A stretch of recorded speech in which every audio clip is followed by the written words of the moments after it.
Super Full Moon, presented by Science at NASA. Mark your calendar. On March 19th, a full moon of rare size and beauty will rise in the east at sunset. It's a super perigee moon, the biggest in almost 20 years.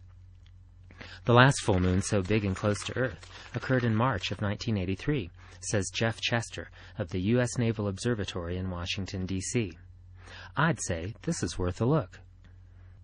Full moons vary in size because of the oval shape of the moon's orbit.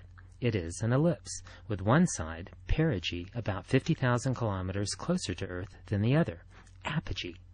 Nearby perigee moons are about 14% bigger and 30% brighter than lesser moons that occur on the apogee side of the moon's orbit.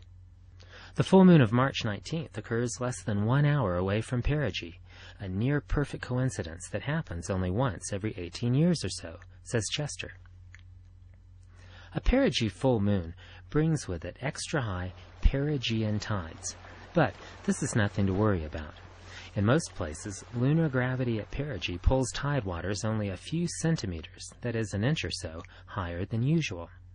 Local geography can amplify the effect to about 15 centimeters or 6 inches.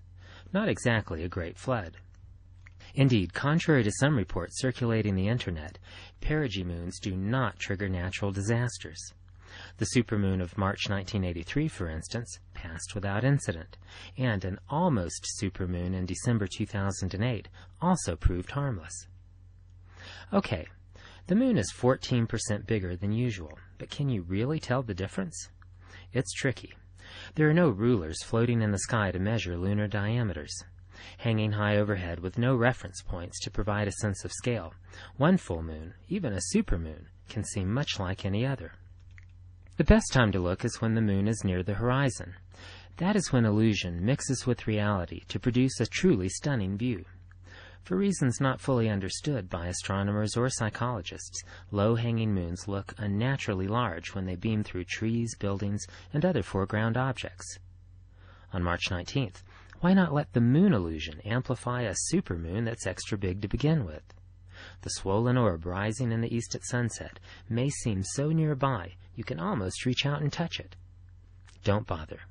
Even a supermoon is still 356,000 kilometers away. That is, it turns out, a distance of rare beauty. For more information about moons, super and otherwise, visit science.nasa.gov.